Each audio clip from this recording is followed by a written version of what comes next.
বন্ধুরা, আজকের motivational coat, জীবনে চলার পথে যদি সঙ্গী না পাও, বুঝে নিও পথ ঠিক আছে।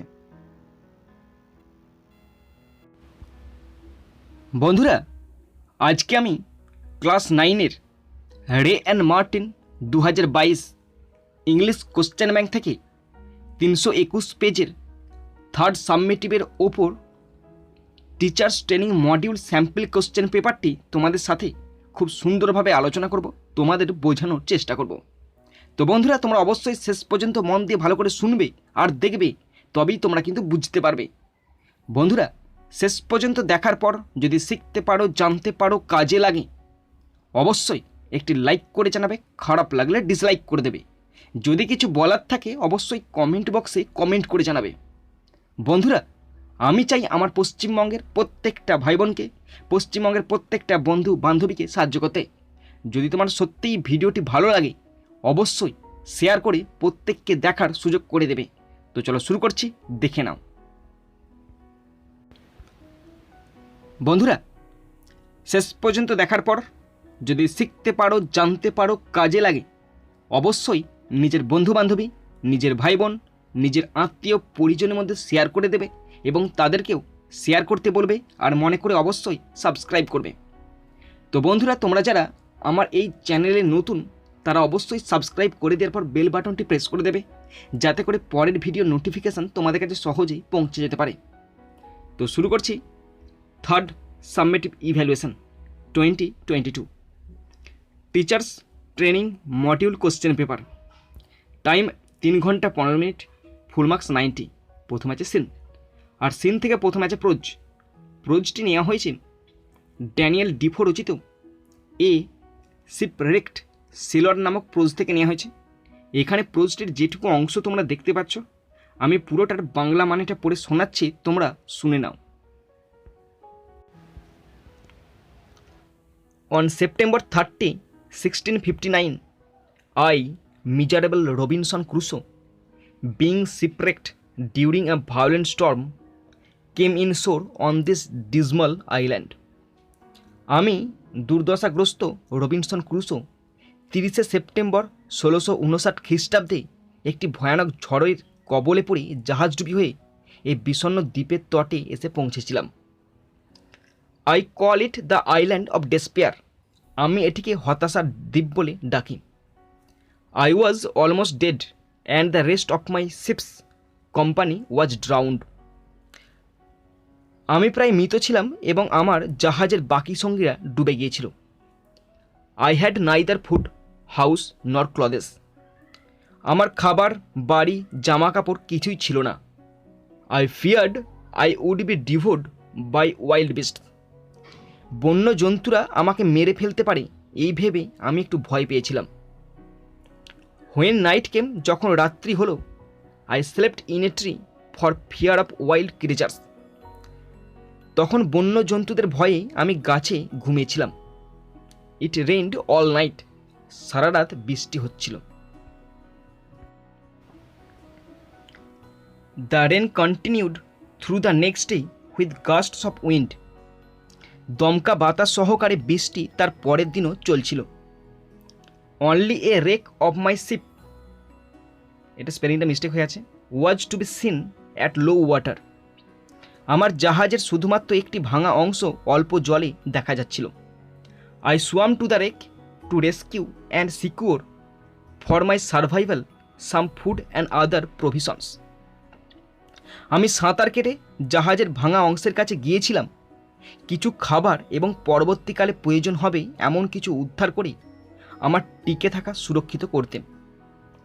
I was able to collect some wood, cable, string, a knife, nails and a gun. আমি কিছু কাঠ, শক্ত মোটা দড়ি, সুতো, একটি ছুরি, কিছু পেরেক এবং একটি বন্দুক সংগ্রহ করতে সক্ষম হয়েছিলাম। I also collected a hammock and some canvas with which I made a tent. এছাড়াও আমি একটি দোলনসজ্জা সংগ্রহ করেছিলাম এবং কিছু তিরপল, যা দিয়ে আমি একটি তাঁবু তৈরি করেছিলাম। I got some ink and paper. এছাড়াও আমার কাছে কিছুটা আমি কিছুটা কালি এবং কাগজ পেয়েছিলাম। I also found some money but they were useless to me in this barren island. এছাড়াও আমি কিছু টাকা পেয়েছিলাম, কিন্তু এই জনমানব শূন্য দ্বীপে এইগুলি নিষ্প্রয়োজন ছিল। I was some 100 leagues out of the ordinary course of the trade of mankind. মানুষের স্বাভাবিক লেনদেনের জায়গা থেকে আমি কয়েক হাজার লিগ দূরে ছিলাম। I was convinced I had to spend, এটা দেওয়া হবে হ্যাঁ, the rest of my life alone in this wild desolate island. আমি উপলব্ধি করেছিলাম যে এই আদিম জনমানবহীন দ্বীপে আমাকে হয়তো জীবনের বাকি অংশগুলো এখানে একাই কাটাতে হবে। I searched long for a place of safe habitation. আমি দীর্ঘ সময় ধরে একটি সুরক্ষিত বাসস্থানের খোঁজ করছিলাম।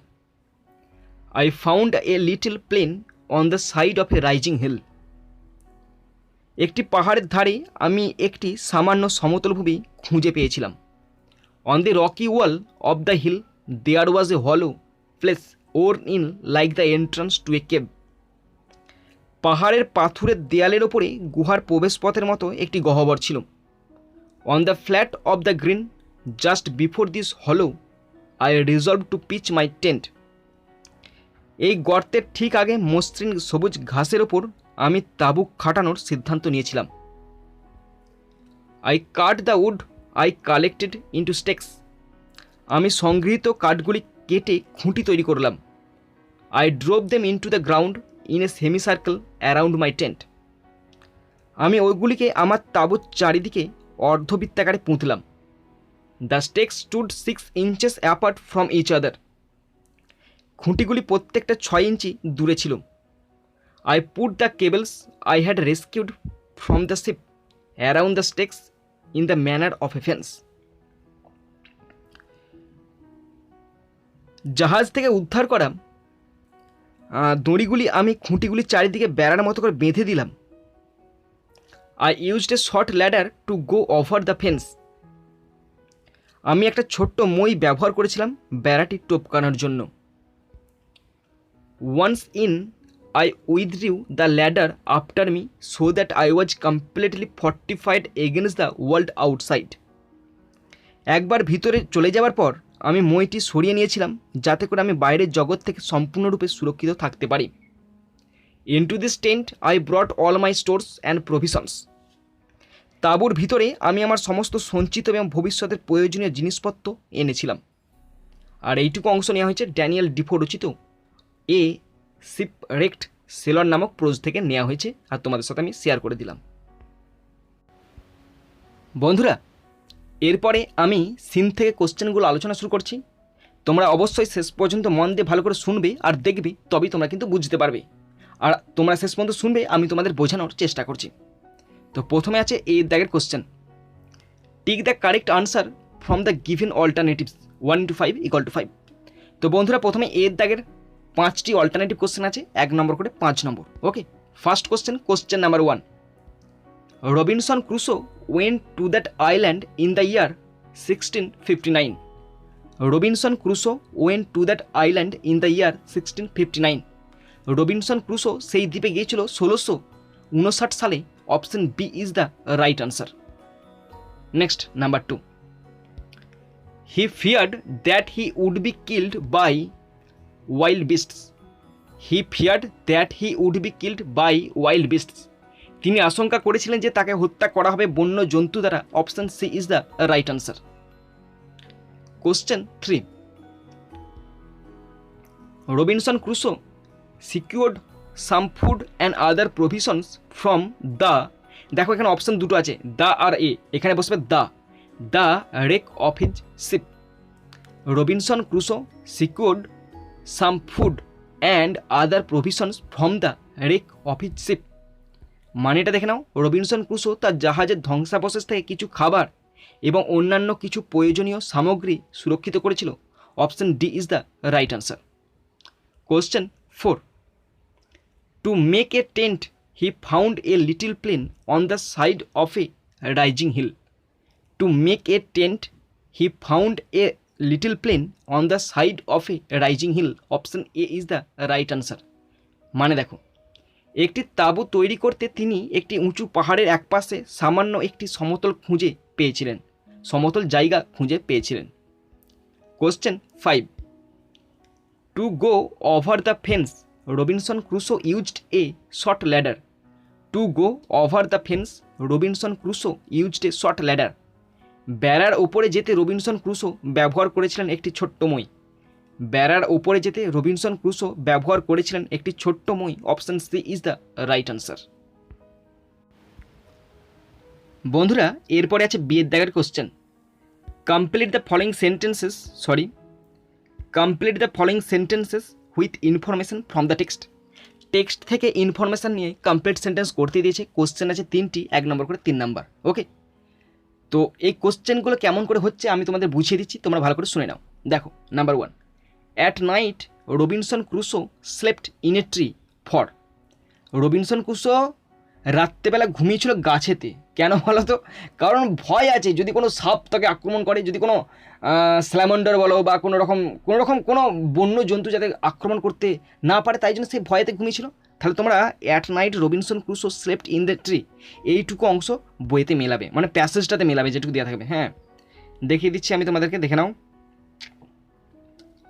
আর একটু যেতে হবে মনে হচ্ছে। দেখো, I slept in a tree, এইটুকু ছিল তো।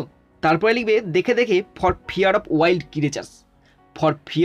ওয়াইল্ড ক্রিয়েচার্স, মানে বন্য জন্তুদের ভয়ে তিনি গাছে ঘুমাতে বাধ্য হয়েছিলেন। ওকে, তাহলে দেখে নাও, তোমরা যদি কোথাও বনে জঙ্গলে বেড়াতে যাও তাহলে কিন্তু নিচে শুবে না, বা সেই হ্যামক জাতীয় জিনিস পাওয়া যায় না, সেরকম তোমরা মানে সেই দোলনার মতো বিছানা, দোলন সজ্জা বলা হয় যেটাকে, এখানে ছিল সেই রকম একটা নিয়ে যাবে, যাতে করে তোমরা মাটি থেকে কিছুটা উপরে থাকতে পারো, কারণ মাটিতে অনেক জীবজন্তু যায়, আক্রমণ করে ভয় থাকে। ওকে, তো আনসারটা হবে at night Robinson Crusoe slept in a tree for fear of wild creatures. At night Robinson Crusoe slept in a tree for fear of wild creatures. রাতে রবিনসন ক্রুসো বন্য প্রাণীদের ভয়ে একটি গাছে ঘুমিয়েছিল। ওকে, আবার সমস্যা আছে, তুমি গাছে তো উঠে পড়েছো, কারণ তুমি তো বিছানায় শুয়ে তোমার অভ্যাস। তুমি যদি কোনো দিন গাছে ঘুমাও, আর ঘুমানোর সময় আমাদের কোনো সেন্স থাকে না, সুতরাং তুমি যখন পাশ ঘুরতে যাবে তখন একদম ধরাস, আর নিচেতে পড়লে হাতটা শেষ, তাই না? নেক্সট, নাম্বার 2,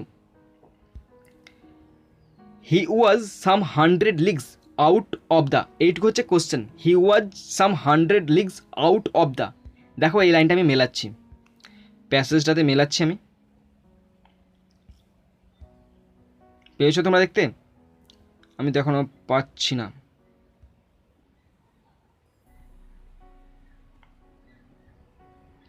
কোথায় গেল? কি অবস্থা! হ্যাঁ, পেয়ে গেছি। দেখো, I was some 100 leagues out of the, আমাদের এইটুকু কোশ্চেন ছিল, আউট অফ দ্য পর্যন্ত কোশ্চেন শেষ ছিল। তারপরে যা লেখা আছে তোমরা দেখে ঢুকবে। Ordinary course of the trade of mankind, ordinary course of the trade of the mankind পর্যন্ত হচ্ছে আনসার। তো দেখিয়ে দিচ্ছি তোমরা কেমনভাবে লিখবে। ওকে, আমাদের কোশ্চেন ছিল কোশ্চেন নাম্বার 2, হি মানে এখানে Robinson Crusoe, he was some 100 leagues out of the ordinary course of the trade of mankind. He was some 100 leagues out of the ordinary course of the trade of mankind. তিনি মানব জাতির বাণিজ্যের জায়গা থেকে কয়েকশো league দূরে ছিলেন। তিনি মানব জাতির বাণিজ্যের জায়গা থেকে কয়েকশো লিগ দূরে ছিলেন।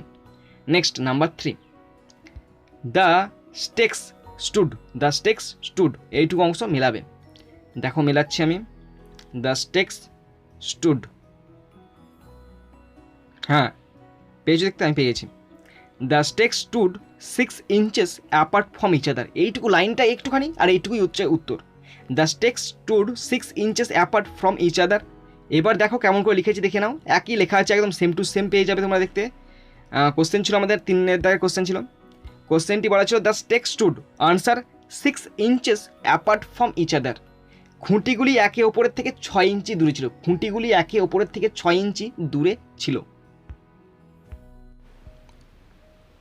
বন্ধুরা, এরপরে আছে সিয়ের দাগ।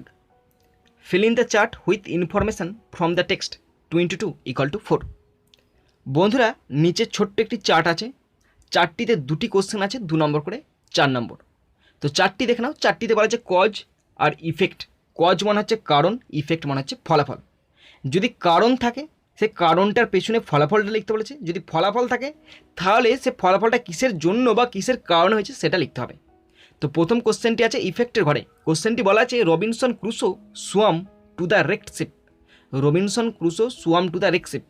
রবিনসন ক্রুসো বিধ্বস্ত জাহাজে সাঁতরে গেলেন। রবিনসন ক্রুসো বিধ্বস্ত জাহাজে সাঁতরে গেলেন কেন? কারণ তিনি সেই জাহাজের ভাঙা অংশ থেকে কিছু খাবার এবং কিছু রসদ সংগ্রহ করতে চাইছিলেন, যাতে করে পরবর্তীকালে তার কাজে লাগতে পারে। এই জন্য তিনি ওই ভাঙা অংশের দিকে সাঁতরে গেলেন। তো তোমাদেরকে লিখতে হবে বিকজ, কারণ he wanted to rescue and secure for his survival some food and other provisions. Okay, he was able to collect some food, cable, string, a knife, nails and a gun. তো কী কী হলো? কারণ তিনি চেয়েছিলেন, বাংলা মানেটা দেখে দিচ্ছি তারপর রিপিট করেছি। কারণ তিনি তার বেঁচে থাকার জন্য কিছু খাবার এবং অন্যান্য সামগ্রী উদ্ধার ও সুরক্ষিত রাখতে চেয়েছিলেন। এছাড়া তিনি কী পেয়েছিলেন? তিনি কিছু খাবার পেয়েছিলেন, একটি তার পেয়েছিলেন, কিছু একটা ছুরি পেয়েছিল, পেরেক কিছু পেয়েছিল এবং একটি বন্দুক সংগ্রহ করতে সক্ষম হন। ওকে, তো আমাদের কোশ্চেন ছিল রবিনসন ক্রুসো কেন তার জাহাজের ভাঙা অংশের দিকে সাঁতারে গেলেন? তো তার আনসারটি বললাম বিকজ, কারণ he wanted to rescue and secure for his survival some food and other provisions. He was able to collect some food, cable, string, a knife, nails and a gun. মানে দেখে নাও, কারণ তিনি তার বেঁচে থাকার জন্য কিছু খাবার এবং অন্যান্য সামগ্রী উদ্ধার ও সুরক্ষিত রাখতে চেয়েছিলেন। তিনি কিছু খাবার, তার একটি ছুরি, পেরেক এবং একটি বন্দুক সংগ্রহ করতে সক্ষম হন। এরপরে দ্বিতীয় কোশ্চেনটি আছে কজের ঘরে। কোশ্চেনটি বলা আছে he withdrew the ladder after going over the fence. He withdrew the ladder after going over the fence. বেড়ার উপরে যাওয়ার পর তিনি সিঁড়িটি তুলে নিয়েছিলেন কেন? মানে হ্যাঁ, তিনি কেন সিঁড়িটি তুলে নিয়েছিলেন? বেড়ার উপরে যাওয়ার পর তিনি সিঁড়িটি তুলে নিয়েছেন, তার ফলে কী হলো? তার ফলে তিনি বাইরের জগৎ থেকে সুরক্ষিত হয়ে গেলেন, যাতে করে কোনো বন্যজন্তু তাকে আক্রমণ করতে না পারে, এবং তিনি ওই বেড়ার মধ্যে তিনি সমস্ত খাবার এবং তার যে সমস্ত সামগ্রী লাগবে সেগুলো নিয়ে চলে গিয়েছিলেন। তো তার ফলে তিনি হয়েছিল কি, he was completely fortified against the world outside. Into this tent he brought all his stores and provisions. তিনি সম্পূর্ণ বাইরের জগৎ থেকে সুরক্ষিত ছিলেন এবং তাঁবুতে তিনি তার সমস্ত ভাণ্ডার এবং জিনিসপত্র নিয়ে এসেছিলেন। আমাদের কোশ্চেন ছিল কজের ঘরে। কোশ্চেনটি ছিল বেড়ার ওপরে যাওয়ার পর তিনি সিঁড়িটি তুলে নিয়েছিলেন কেন? সিঁড়িটি তুলে নিয়েছিলেন কেন নয়, সিঁড়িটি তুলে নিয়েছিলেন এবং তারপরে কি হলো? তারপরে যেটা হলো সেটা তোমাদেরকে শোনাচ্ছি, দেখে নাও। He was completely fortified against the world outside. Into this tent he brought all his stores and provisions. তিনি সম্পূর্ণ বাইরের জগৎ থেকে সুরক্ষিত ছিলেন, এই তাঁবুতে তিনি তার সমস্ত ভাণ্ডার ও জিনিসপত্র নিয়ে এসেছিলেন। বন্ধুরা, এরপরে দুয়ের দাগের পোয়েম আছে, আর পোয়েমটি নেওয়া হয়েছে জুডিথ রাইট রচিত হান্টিং স্নেক নামক পোয়েম থেকে নেওয়া হয়েছে। তো এখানে পোয়েমটির যে কটা স্ট্যান্জা তোমরা দেখতে পাচ্ছ, আমি পুরোটার বাংলা মানেটা পড়ে শোনাচ্ছি, তোমরা শুনে নাও। দেখো, প্রথম stanza. Sun warmed in the late season's grace. বিলম্বিত ঋতুর মাধুর্যে সূর্যকিরণে স্নাত হয়ে under the autumn's gentlest sky, শরতের স্নিগ্ধতম আকাশের নিচে we walked and froze all through a pass. আমরা হাঁটছিলাম এবং অর্ধেক চলার পথে আমরা ভয়ে স্থির হয়ে গিয়েছিলাম। The great black snake went reeling by. একটি বিশাল বড় কালো সাপ এঁকে বেঁকে পাশ দিয়ে চলে গেল। Head down, tongue flickering on the trail, he quested through the parting grass. মাথা নিচু করে রাস্তার উপর জিভ লক করছিল, শেষ প্রান্তের ঘাসের মধ্যে সে খুঁজছিল। Sun glazed his curves of diamond scale and we lost breath to see him pass. সূর্য তার হীরের আকারে আঁশগুলিকে শোভিত করেছিল এবং তাকে যেতে দেখে আমাদের শ্বাসরোধ হয়ে গিয়েছিল। What track he followed, what small food fled living from his fierce intent. We scarcely thought, কোন পথ সে অনুসরণ করেছিল, কোন ক্ষুদ্র খাবার বেঁচে পালিয়ে গিয়েছিল, তার ভয়ঙ্কর অভিপ্রায় থেকে আমরা প্রায় বুঝতেই পারিনি। Still as we stood, our eyes went with him as he went. তখনও যেহেতু আমরা দাঁড়িয়েছিলাম, আমাদের দৃষ্টি তার গতিপথ অনুসরণ করেছিল। Cold, dark and splendid he was gone into the grass that hid his prey. শীতল, কালো এবং অত্যন্ত চটকদার সে চলে গেল ঘাসের মধ্যে যেখানে লুকিয়েছিল তার শিকার। We took a deeper breath of day, আমরা দিনের গভীরতম শ্বাস নিলাম। Looked at each other and went on, একে অপর দিয়ে তাকালাম আর এগিয়ে চললাম। তো আমাদের কবিতাটা নেওয়া হয়েছে জুডিথ রাইট রচিত হান্টিং স্নেক নামক কবিতা থেকে। পুরো কবিতাটা পড়ে শোনালাম, তোমরা শুনলে।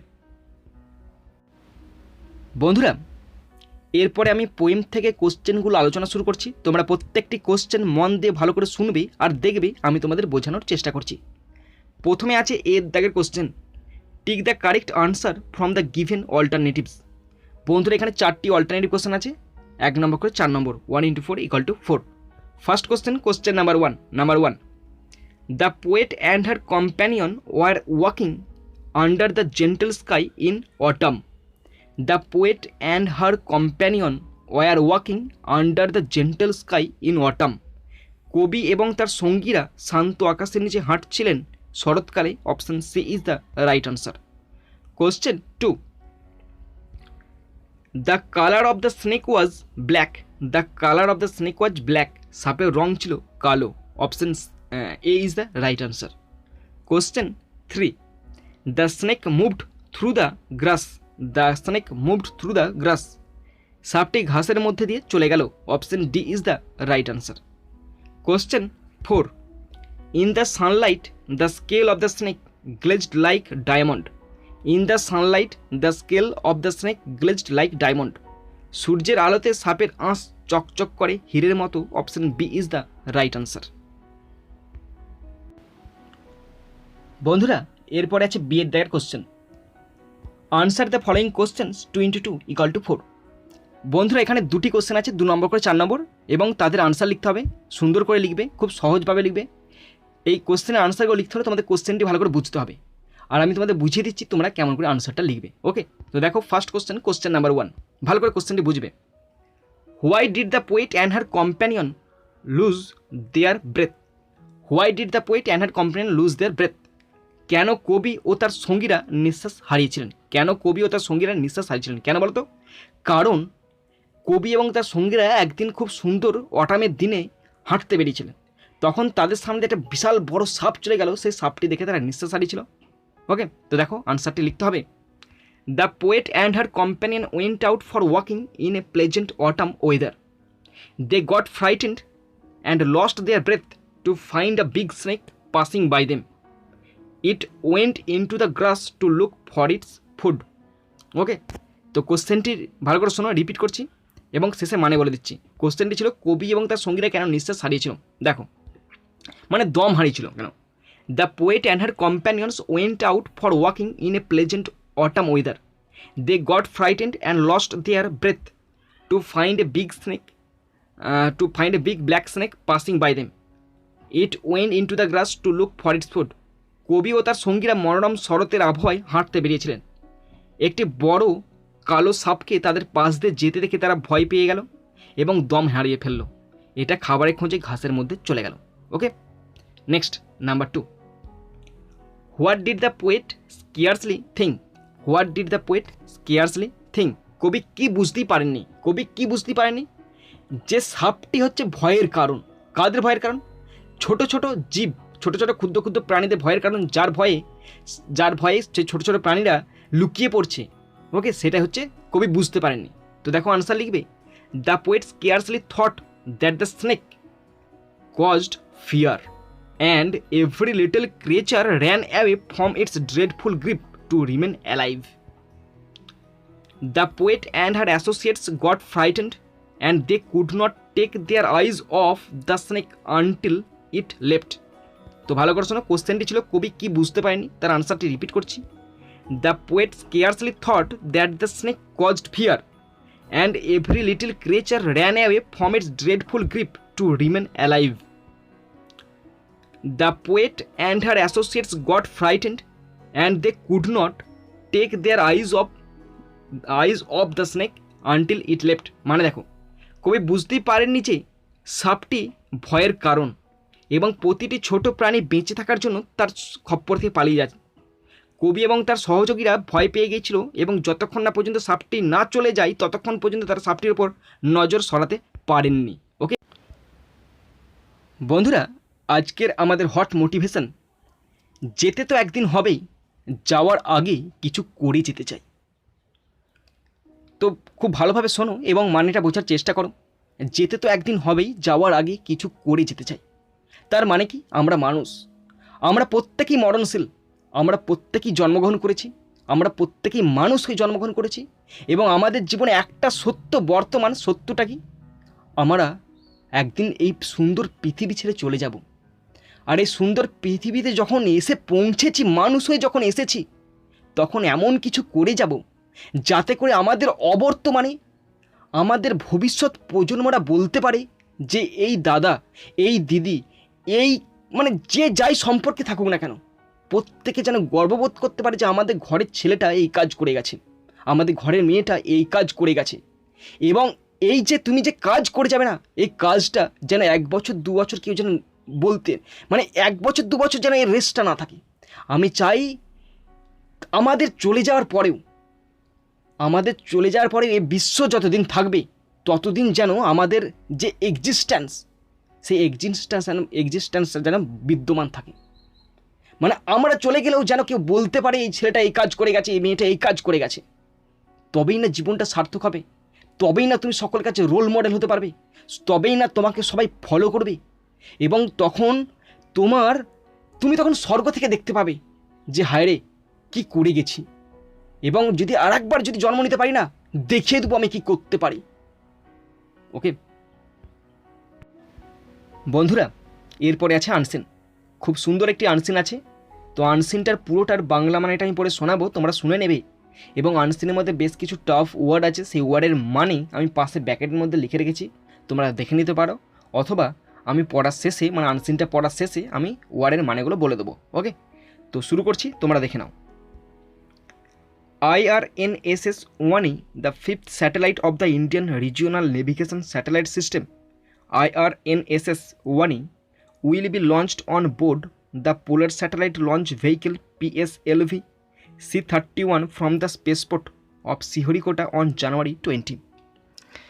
IRNSS-1 ভারতীয় আঞ্চলিক নেভিগেশন স্যাটেলাইট সিস্টেম IRNSS-1 এর পঞ্চম উপগ্রহ, যেটা 20 জানুয়ারি শ্রীহরিকোটার মহাকাশ বন্দর থেকে polar satellite launch vehicle PSLV C-31 বোর্ডে উৎক্ষেপণ করা হবে।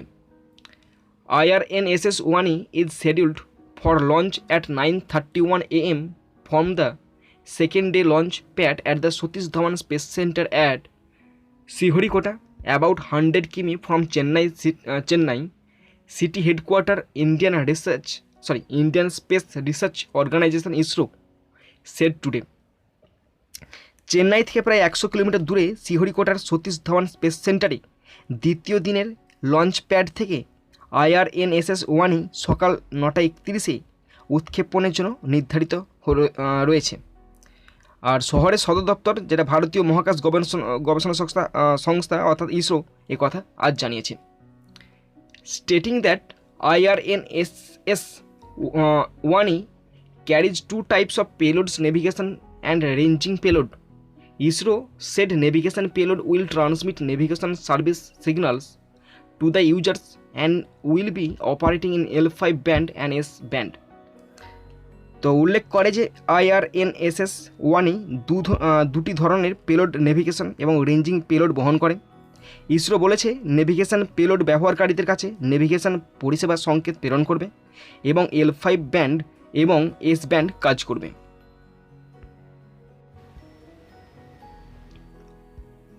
The ranging payload consists of a C-band transponder which facilitates accurate determination of the range of the satellite, it said, adding that IRNSS-1 also carries corner cube retro reflections for laser ranging. Ranging পেলোডটিতে একটি C band transponder রয়েছে যা উপগ্রহের পরিসরের সঠিক নির্ণয়ের সুবিধা দেয়। এটি যোগ করে যে IRNSS-1 লেজার রেঞ্জিংয়ের জন্য কর্নার কিউব রেট্রো রিফ্লেকশনও বহন করে। A highly accurate rubidium atomic clock is part of the navigation payload of the satellite. একটি অত্যন্ত নির্ভুল রুবিডিয়াম পারমাণবিক ঘড়ি হল স্যাটেলাইটের নেভিগেশন পেলোডের অংশ। IRNSS-1E is the fifth navigation satellite of the 7 satellites consisting the IRNSS space segment and has a lift-off mass of 1425 kg. IRNSS-1E হল IRNSS space segment গঠনকারী 7টি উপগ্রহের পঞ্চম নেভিগেশন উপগ্রহ এবং এটির ভর 1425 KG. Its configuration is similar to that of its predecessors IRNSS-1A, 1B, 1C and 1D. এর যে আকৃতি এর পূর্বসূরি অর্থাৎ IRNSS-1A, 1B, 1C এবং 1D এর মতো একই রাখা হয়েছে, আকৃতিটা একই রাখা হয়েছে। ইসরো স্যাটেলাইট সেন্টার, যেটাকে বলা ISAC, director M Annadurai had earlier said all 7 satellites of IRNSS are expected to be in the orbit by March 2016. ISRO satellite centre, যেটাকে আইজ্যাক নামে পরিচিত, তো এর যে পরিচালক মানে ডাইরেক্টর, সেই ডাইরেক্টর নাম কি, এম আন্নাদুরাই, তিনি আগে বলেছিলেন যে IRNSS এর সমস্ত 7টি উপগ্রহ মার্চ 2016-র মধ্যে কক্ষপথে থাকবে বলে আশা করা হচ্ছে। ওকে বন্ধুরা, আনসিন থেকে যে ওয়ার্ডগুলোর কথা বলেছিলাম সেই ওয়ার্ডগুলো এবার আলোচনা করে দিচ্ছি। এবং এই ওয়ার্ডগুলোর মধ্যে যদি কোনো ভার্ব থাকে এবং সেই ভার্বটি যদি পাস্ট টেন্সে থাকে, তো আমি সেই পাস্ট টেন্সের বাংলাটা লিখিনি, আমি শুধুমাত্র ওয়ার্ডটার প্রেজেন্ট টেন্সের যে বাংলা হবে সেই বাংলাটা আমি লিখেছি। ওকে, দেখে নাও, প্রথম ওয়ার্ড আছে লঞ্চড, এটা পাস্ট ফর্মে আছে, ভার্ব ফর্ম একটা পাস্ট ফর্মে আছে, কিন্তু আমি প্রেজেন্ট ফর্মে বাংলা লিখেছি, মানে চালু করা। নেক্সট শেডিউল্ড, এটা হচ্ছে অ্যাডজেক্টিভ ফর্ম, মানে পূর্ব নির্ধারিত। নেক্সট ট্রান্সমিট, ভার্ব ফর্ম, প্রেরণ করা। নেক্সট ফেসিলিটেট মানে হচ্ছে ভার্ব ফর্ম, সহজ করা। সেগমেন্ট, নাউন ফর্ম, অংশ। কনফিগারেশন, নাউন ফর্ম, আকৃতি। প্রেডিসেসর্স, নাউন ফর্ম, পূর্ববর্তী। And last orbit, noun form, কক্ষপথ। বন্ধুরা, এরপরে আমি আনসিন থেকে কোশ্চেনগুলো আলোচনা শুরু করছি। তোমরা প্রত্যেকটি কোশ্চেন ভালো করে শুনবে আর ভালো করে দেখবে। ওকে, তো প্রথমে আছে এর দাগের question. Tick the correct answer from the given alternatives 1 × 6 = 6। বন্ধুরা, প্রথমে আছে অল্টারনেটিভ কোশ্চেন আছে 6টি আছে, 1 নম্বর করে 6 নম্বর। Number 1, IRNSS-1E will be launched on January 20. IRNSS-1E will be launched on January 20. Option D is the right answer. IRNSS-1E চালু হবে 20 জানুয়ারি। Question 2, IRNSS-1E is scheduled for launch at 9:31 AM. IRNSS-1E is scheduled for launch at 9:31 AM. IRNSS-1E লঞ্চের জন্য নির্ধারিত হয়েছে সকাল 9:31 option B is the right answer. Question 3, Satish Dhawan space centre is at Sriharikota. Satish Dhawan space centre is at Sriharikota. Satish Dhawan space centre অবস্থিত শ্রীহরিকোটায়, option C is the right answer. Question 4, IRNSS-1E is the satellite of 5th navigation. IRNSS-1E is the satellite of 5th navigation. IRNSS-1E হলো পঞ্চম নেভিগেশনের উপগ্রহ, option B is the right answer. Question 5, IRNSS-1E has a lift of mass of 1425 kg. IRNSS-1E has a lift of mass of 1425 kg. IRNSS-1E এর ভার বহনের ক্ষমতা 1425 KG, option A is the right answer. Question 6, the number of satellites which are expected to be in the orbit by March 16 is 7. The number of satellites which are expected to be in the orbit by March 16 is 7. 16ই মার্চের মধ্যে কক্ষপথে থাকা স্যাটেলাইটের সংখ্যা হবে 7টি। Option D is the right answer. বন্ধুরা এরপরে আছে বিয়ের দাগ। State whether the following statements are true or false, give supporting sentence for each of your answers. 2 × 3 = 6। বন্ধুরা এখানে ট্রু ফলস করতে দিয়েছে, যদি ট্রু হয় তাহলে বানান করে ট্রু লিখতে হবে, ফলস হলে বানান করে ফলস লিখতে হবে এবং তার সঙ্গে সাপোর্টিং স্টেটমেন্ট লিখতে হবে, আর সাপোর্টিং স্টেটমেন্টগুলো তোমরা কোটেশনের মধ্যে লিখবে। ওকে, তো শুরু করছি। First true false number 1, ISRO said that IRNSS-1E carries 4 types of payload navigation.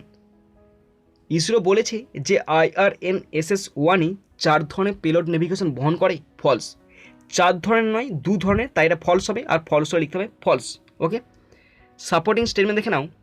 Stating that IRNSS-1E carriages 2 types of payloads navigation and ranging, sorry এটা হ্যাঁ রেঞ্জিংই তো আছে, অ্যান্ড রেঞ্জিং পেলোড।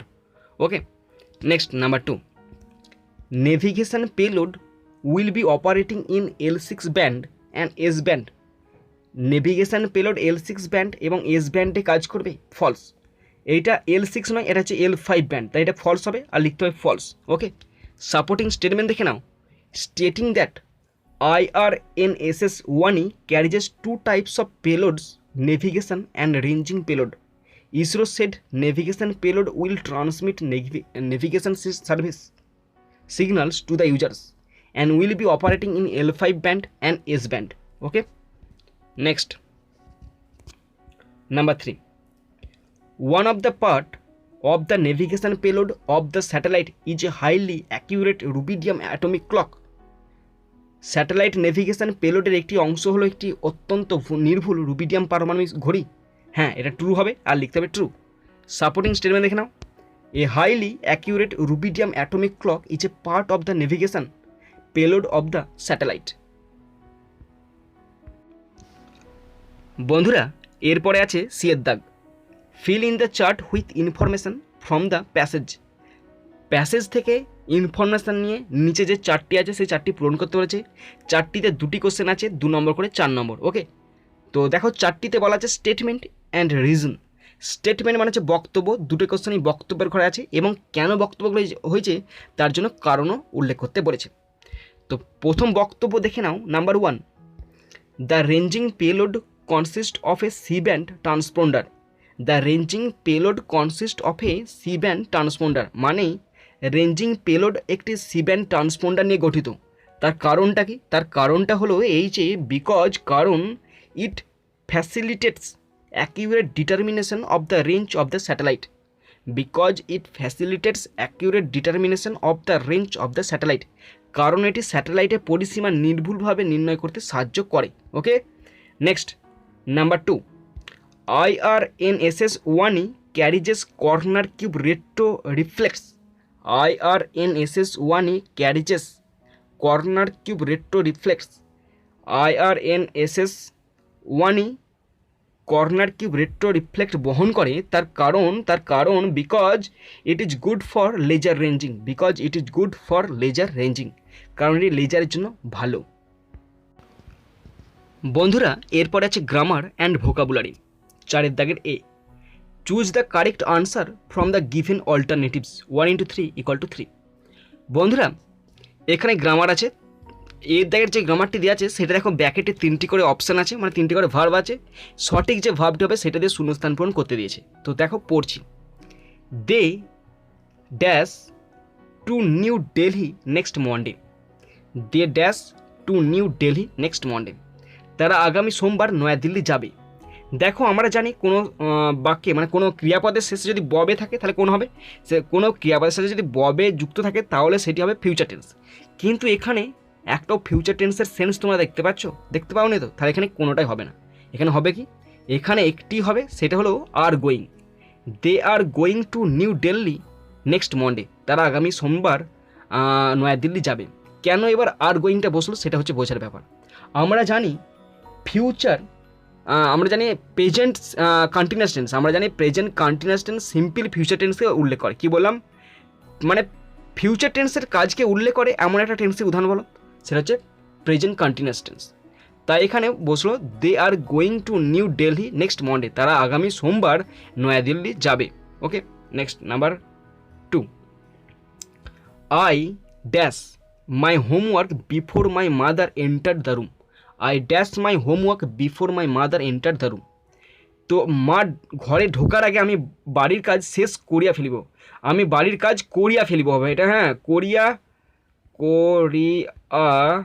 ফেলিব, করিয়াছিলাম বাড়ি ঢোকার আগে আমি, না, মা ঘরে ঢোকার আগে আমি বাড়ির কাজ করিয়াছিলাম করবে, হ্যাঁ, করিয়াছিলাম, আর লটা লিখতে আমি কিছুই পাচ্ছি না, করিয়াছিলাম, মা ঢোকার আগে আমি বাড়ির কাজ করিয়াছিলাম।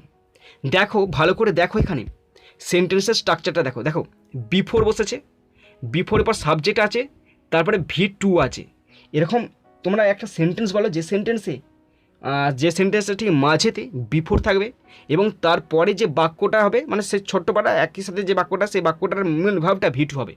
সেই ধরনের সেন্টেন্স কী বলাই? সেই ধরনের সেন্টেন্স বলা হয় past perfect tense. Past perfect tense, past perfect টেন্সের সহজ এক্সাম্পল কি? ডাক্তারবাবু আসার আগে রুগীটি মারা গিয়েছে। ডাক্তারবাবু আসার আগে রুগীটি মারা গিয়েছে, তাহলে কী বসতো? দ্য পেশেন্ট হ্যাড ডাইড, মানে আগে তো রুগী মারা গেছে, তারপর ডাক্তারবাবু এসেছে। তেমনি আগে কে এসেছে বলো তো? এখানে আগে আমি কাজ শেষ করেছি, তারপর মা আসছে, তাই বলছে মা ঢোকার আগে আমি কাজ শেষ করিয়া ফেলিব, শেষ করিয়াছি, তাহলে আমি কাজ শেষ করিয়াছিলাম, তাহলে এখানে বসবে হ্যাড ডান। ওকে, ভালো করে দেখেন, আমি ক্লিয়ার করে দিচ্ছি। Had done, I had done my homework before my mother enter the room. I had done my homework before my mother enter the room. মা ঢোকার আগে আমি বাড়ির কাজ শেষ করিয়াছিলাম। Okay, next number 3, he dash dash in his office since 1999। He dash in his office since 1999। তিনি 1999 সাল থেকে এই অফিসে কাজ করছিলেন। তিনি 1999 সাল থেকে এই অফিসে কাজ করছিলেন। দেখো এখানে তোমরা দুটো টেন্সই বসাতে পারো, প্রেজেন্ট পারফেক্ট কন্টিনিউয়াসও বসাতে পারো, আবার পাস্ট পারফেক্ট কন্টিনিউয়াস টেন্সও বসাতে পারো, কিন্তু আমি প্রেফার করবো প্রেজেন্ট পারফেক্ট কন্টিনিউয়াস টেন্স। কী করে বুঝলাম এটা প্রেজেন্ট পারফেক্ট কন্টিনিউয়াস টেন্স হবে কেন?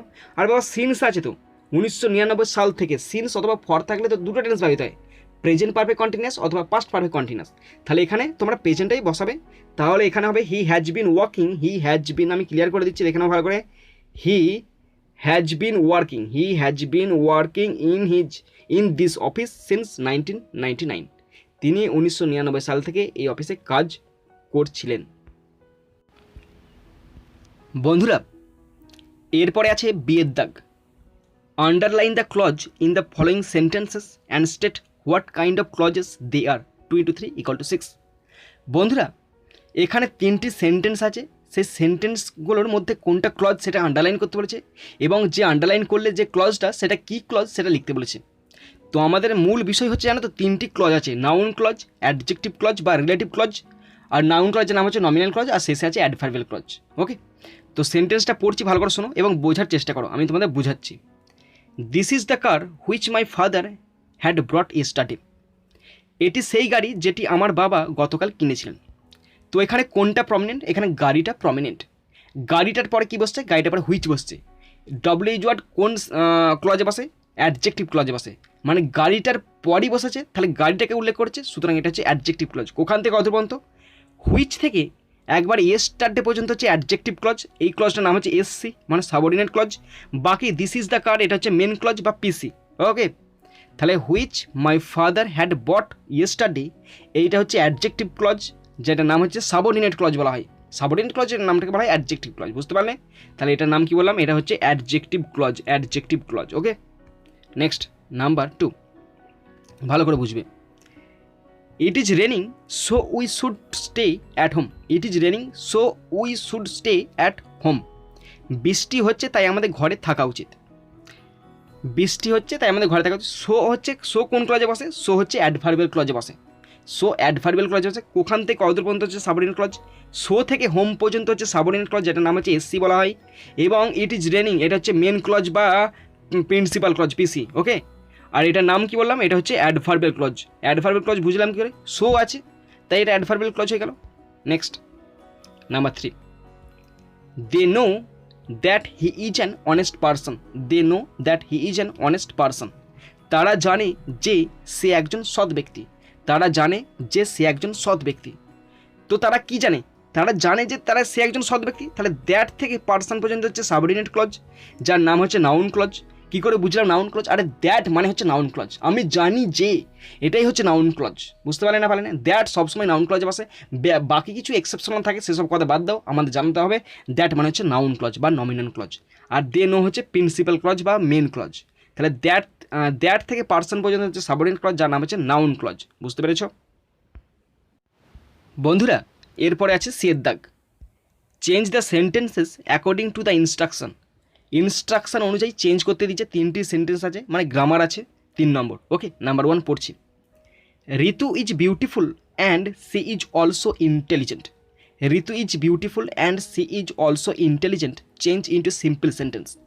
এটা কম্পাউন্ড সেন্টেন্সে আছে, অ্যান্ড আছে না, কম্পাউন্ড সেন্টেন্স আছে। এটাকে করতে হবে সিম্পল সেন্টেন্সে করতে বলেছে। মানে দেখে নাও, ঋতু সুন্দরী এবং সে বুদ্ধিমানও বটে। তো সিম্পল সেন্টেন্সে করলে হবে বুদ্ধিমান ছাড়াও বা সুন্দরী ছাড়াও সে বুদ্ধিমান। সে মানে কি? ঋতু বুদ্ধিমান। তাহলে হবে বিসাইডস বিউটিফুল মানে সুন্দরী ছাড়াও ঋতু ইজ ইন্টেলিজেন্ট, ঋতু বুদ্ধিমান। Besides beautiful Ritu is intelligent, সুন্দরী ছাড়াও ঋতু বুদ্ধিমান। Okay, number 2। We must eat to live change into a compound sentence. We must eat to live, এটা সিম্পল সেন্টেন্সে আছে। এর মানে হচ্ছে আমাদের বেঁচে থাকার জন্য খেতে হবে। ওকে, এটা সিম্পল সেন্টেন্স আছে, এটা করতে হচ্ছে কম্পাউন্ড সেন্টেন্স হবে। আর কম্পাউন্ড সেন্টেন্সে করলে মানেটা হবে আমাদের অবশ্যই খেতে হবে, নতুবা আমরা বাঁচতে পারবো না। তাহলে উই মাস্ট ইট আমাদের অবশ্যই খেতে হবে, or we can not live অথবা আমরা বা নতুবা আমরা বাঁচতে পারবো না। এই যে অর আছে না, অর হচ্ছে compound sentence. We must eat or we can not live, আমাদের অবশ্যই খেতে হবে, নতুবা আমরা বাঁচতে পারবো না। বুঝতে পেরেছ? Number 3। I had lost my purse but I have found it. I have lost my purse, আমি আমার পার্স মানে টাকার ব্যাগটা হারিয়েছি, কিন্তু আমি এটা খুঁজে পেয়েছি। চেঞ্জ ইন্টু এ কমপ্লেক্স সেন্টেন্স, এটা কমপ্লেক্স সেন্টেন্সে চেঞ্জ করতে দিয়েছে। এখন আছে কম্পাউন্ড সেন্টেন্স আছে, বাট আছে না, কম্পাউন্ড সেন্টেন্স আছে। কমপ্লেক্স সেন্টেন্সে করলে হবে I had lost my purse, আমি আমার পার্সটা হারিয়েছি যেটা আমি খুঁজে পেয়েছি। Which I have found. I had lost my purse which I had found, আমি আমার পার্স হারিয়েছিলাম যা আমি পেয়েছি। বুঝতে পেরেছ বন্ধুরা? এরপরে আছে ডি এর দাগ। Do as directed 1 × 3 = 3। বন্ধুরা, এখানে নির্দেশ অনুসারে গ্রামার করতে দিয়েছে 3টি আছে, 1 নম্বর করে 3 নাম্বার। ওকে, তো আমি তোমাদেরকে গ্রামারগুলো বুঝিয়ে দিচ্ছি, ভালো করে তোমরা বুঝে নাও।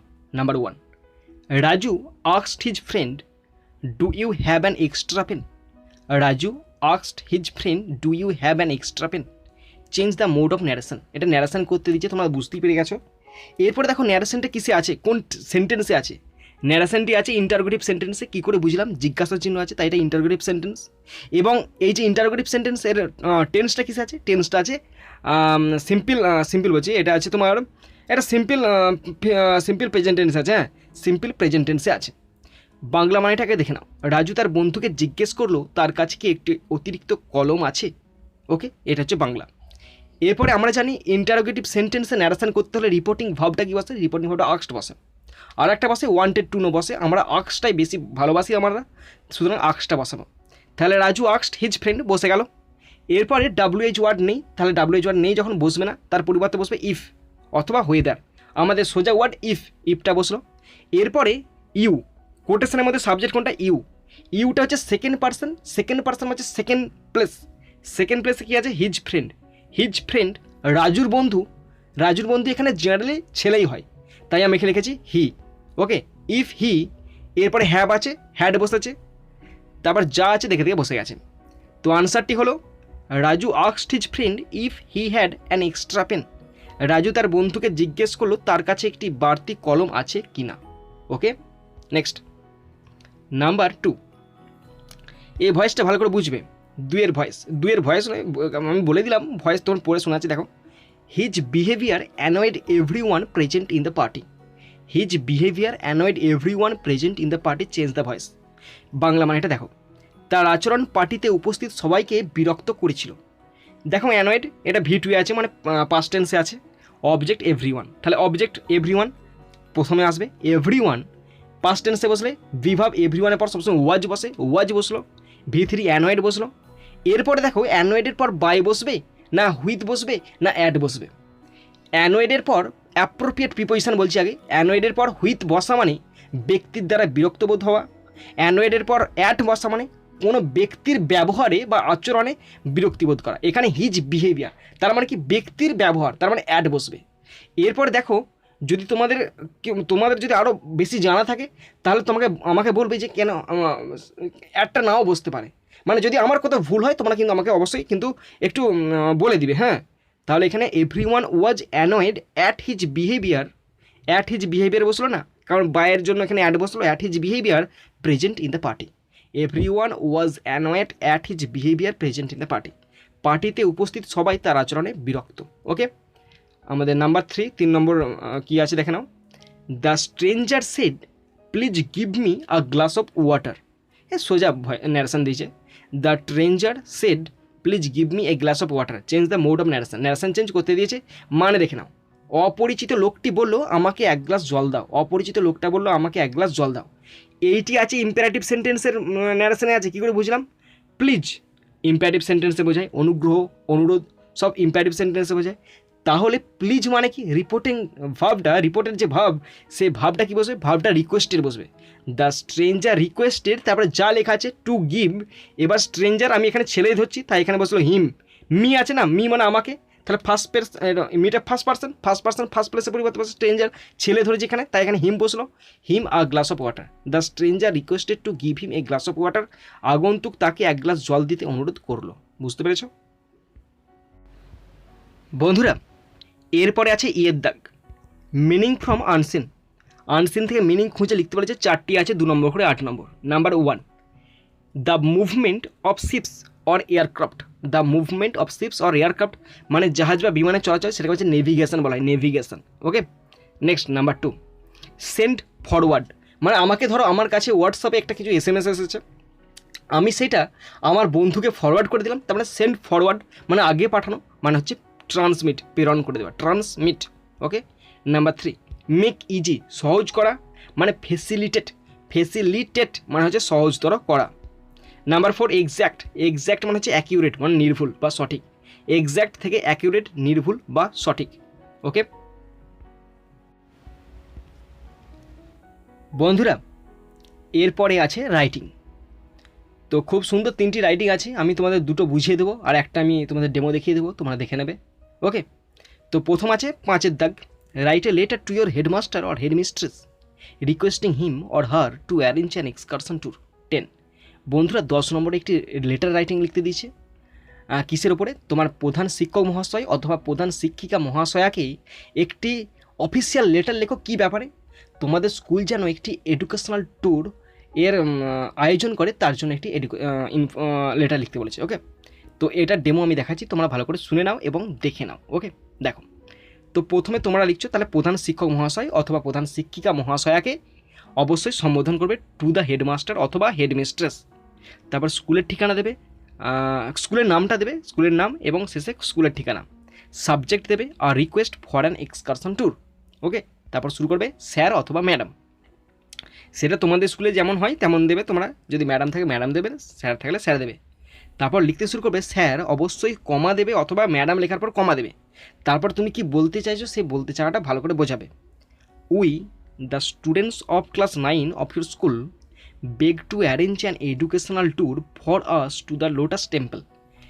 আমরা 9ম শ্রেণীর ছাত্রছাত্রীরা আপনার কাছে অনুরোধ করছি লোটাস টেম্পলে যেন একটা আমাদের শিক্ষামূলক ভ্রমণের ব্যবস্থা করা হয়। Lotus temple is one of the famous place to visit in Delhi and it has immense historical significance. দিল্লিতে যে সমস্ত টুরিস্ট স্পটগুলো আছে তার মধ্যে লোটাস টেম্পল একটা অন্যতম tourist spot. The place is also a tourist attraction for its beautiful structure.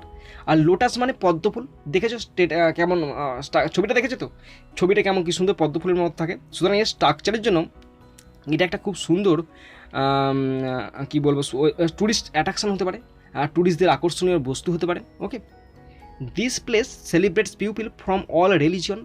আর এই জায়গাটা জাতি ধর্ম বর্ণ নির্বিশেষে সকলকে আকর্ষণ করে। সকলকে উদযাপন, এখানে সেলিব্রেট মানে কি, সেলিব্রেট হচ্ছে এখানে ওয়েলকাম, ভালো তো সকলকে স্বাগত জানাই। And it would be a great opportunity for all us to witness this magnificent beauty. এবং এর সৌন্দর্যটাকে আমরা সামনে মানে চোখের সামনে যে প্রত্যক্ষ করব, সেটা আমাদের কাছে প্রত্যক্ষ করার জন্য একটা গভীর সুযোগ এসেছে, আমার কাছে একটা বিশাল সুযোগ এসেছে, তাই না? শুধু এটা হাতছাড়া করে লাভ নেই। we will be able to learn its history and architecture. আমরা এর যে ইতিহাস, মানে লোটাস টেম্পলটা কেন স্থাপন করা হয়েছে, মানে আর্কিটেকচার সম্বন্ধে আমরা সম্যকভাবে একদম সামনাসামনি আমরা তার জ্ঞান লাভ করতে পারবো, সক্ষম হব। Learning directly from the place, সেই জায়গাটা থেকে আমরা সরাসরি জ্ঞান অর্জন করবো। উইল হেল্প আস, যেটা আমাদের সাহায্য করবে টু রিটেন, বজায় রাখতে দ্য নলেজ মোর, যেটা আমাদেরকে আমাদের জ্ঞানটাকে ধরে রাখবে। ধরো বইয়ে পড়ার থেকে যদি আমরা সামনাসামনি জ্ঞানটা অর্জন করি, তাহলে সেটা আমাদের মনে গেঁথে যাবে, তাই না? Students have agreed to contribute monetarily to successfully execute the trip. ছাত্রছাত্রীরা, আমাদের স্কুলে আমাদের নবম শ্রেণীর ছাত্রছাত্রীরা, তারা আর্থিকভাবে এই ট্যুরটার জন্য সফলভাবে আর্থিক সাহায্যও করবে, এরকম তারা সম্মত হয়েছে, তাই না? I hope you would understand and encourages, আমি আশা করছি আপনি বুঝতে পারছেন আমাদের ব্যাপারটা এবং আপনি আমাদের উৎসাহিত করবেন। We will be highly obliged if you grant us permission for the educational tour. আশা করি আপনি এই ব্যাপারে আমাদের পারমিশন দিয়ে অবশ্যই বাধিত করবেন। ওকে, তারপরে তোমরা শেষটাতে লিখবে থ্যাংকিং ইউটা, অবশ্যই লিখবে। হ্যাঁ, থ্যাংকিং ইউ, এখানটা থ্যাংকিং ইউটা ছোট্ট করে লিখবে, THANKING, thanking you, YOU, thanking you, stop দিয়ে দেবে। হ্যাঁ, তারপরে লিখবে yours obediently students of class 9, নবম শ্রেণীর ছাত্রছাত্রীবৃন্দ। তারপরে ডেটটা দেবে এবং যেখান থেকে লিখছো সেই ঠিকানাটা অবশ্যই দেবে। বুঝতে পেরেছ বন্ধুরা? এরপর আছে আমাদের দ্বিতীয় রাইটিং, 6 অধ্যায়ের রাইটিং। খুব সুন্দর রাইটিংটা দেওয়া আছে, দেখে নাও। Write a summary of the following passage within 100 words. 100 শব্দের মধ্যে একটি ছোট্ট সামারি লিখতে দিয়েছে, 11 নম্বর আছে। তো প্যাসেজটা যেটা দেওয়া আছে আমি তোমাদের বাংলা মানেটা পড়ে শোনাচ্ছি, তোমরা শুনে নাও এবং তোমরা কিন্তু লেখার চেষ্টা করবে। ওকে, দেখো। To compel a man to do day after day the same task without any hope of escape or change means nothing short of turning his life into present torment. একজন মানুষকে দিনের পর দিন একই কাজ করতে বাধ্য করা, পালানোর বা পরিবর্তনের কোনো আশা ছাড়াই তার জীবনকে কারাগারের যন্ত্রণায় পরিণত করা কম কিছু নয়। A man might easily learn and practice at least 3 crafts, varying indoor occupation with outdoor occupation, calling for the exercise of strong bodily energy for work in which the mind had more to do. একজন মানুষ সহজেই অন্তত 3টি কারুশিল্প শিখতে এবং অনুশীলন করতে পারে। বহিরঙ্গন পেশার সাথে অভ্যন্তরীণ পেশার ভিন্নতা যা কাজের জন্য শক্তিশালী শারীরিক শক্তির ব্যায়াম করার জন্য আহ্বান জানাই, যেখানে মনের আরও অনেক কিছু করার ছিল। তো বন্ধুরা, এই মানেগুলো না আমার খাতায় লেখা আছে, আমি দেখে দেখে বলছি। আমি প্রথমে এগুলো সব টাইপ করে নিয়েছি, টাইপ করে নেওয়ার পর মানেগুলো আমি একদম চেষ্টা করেছি মানেগুলো নিখুঁতভাবে দেওয়ার, তাই খাতায় দেখছি আর মানেগুলো পড়ছি। ওকে, নাহলে কিন্তু বলতে এতটা সহজ থাকে না, তাই না? There are few man for instances who would not wish to spend part of their lives in the most necessary and pleasant of all work cultivating the earth. তো উদাহরণস্বরূপ খুব কম মানুষই আছে যারা তাদের জীবনের কিছু অংশ পৃথিবীর চাষবাদের সবচেয়ে প্রয়োজনীয় এবং আনন্দদায়ক কাজে ব্যয় করতে চায় না। One thing which will make this variety of employment possible will be the form that the education will take in a socially ordered community. একটি জিনিস যা এই বৈচিত্র্যময় কর্মসংস্থানকে সম্ভব করবে তা হলো শিক্ষা একটি সামাজিকভাবে সুশৃঙ্খল সম্প্রদায়ের রূপ নেবে। At present all education is directed towards the end of fitting people to take their places in the hierarchy of commerce, these as masters, those workmen. বর্তমানে সমস্ত শিক্ষায় বাণিজ্যের শ্রেণীবিন্যাসে তাদের স্থান দখল করার জন্য উপযুক্ত লোকেদের সমাপ্তির দিকে পরিচালিত হচ্ছে, যা এই কর্মীদের মাস্টার হিসাবে। The education of the masters is more ornamental than that of the workers, but it is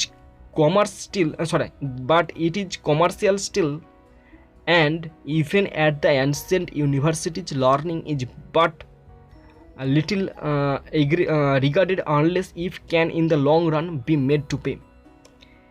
এমনকি প্রাচীন বিশ্ববিদ্যালয়গুলিতেও শিক্ষাকে খুব কম বিবেচনা করা হয় যদি না দীর্ঘমেয়াদ অর্থ প্রদান করা যায়। বুঝতে পেরেছ বন্ধুরা? এরপর আছে আমাদের 7 দাগ, শেষ রাইটিং। দেখো পড়ছি। Suppose your uncle had been to Nepal when Nepal had faced that devastating earthquake. When he came back he told you what he had seen. Now write an imaginary dialogue between you and your uncle expressing how horrible the earthquake was. 10 বন্ধুরা, এখানে 10 নম্বর একটি conversation লিখতে দিয়েছে, কি সম্বন্ধে তোমরা দেখে নাও। Dialogue লিখতে দিয়েছে, কি সম্বন্ধে দেখে নাও। ধরো তোমার কাকা নেপালে ছিল যখন নেপাল সেই বিধ্বংসী ভূমিকম্পের মুখোমুখি হয়েছিল। ফিরে এসে সে যা দেখেছে তা বলেছে। এখন তোমার এবং তোমার কাকার মধ্যে একটি কাল্পনিক কথোপকথন লেখো যাতে ভূমিকম্প কতটা ভয়াবহ ছিল তা জানতে পারা যায়। ওকে, তোমরা কিন্তু অবশ্যই লেখার চেষ্টা করবে, তবে কিন্তু তোমরা লিখতে পারবে। আর যদি চেষ্টা না করো কোনো দিন পারবে না, কোনো দিন লিখতে পারবে, কোনো দিন লিখতে পারবেই না, গ্র্যান্টেড আমার। তো বন্ধুরা, তোমরা যারা শেষ পর্যন্ত শুনলে বা দেখলে তোমাদের সকলকে আমি ধন্যবাদ জানাই। তো বন্ধুরা, এখানেই শেষ করছি ভিডিওটি। সুন্দর থাকবে, সুস্থ থাকবে, take care, thank you, Jai Hind, Vande Mataram.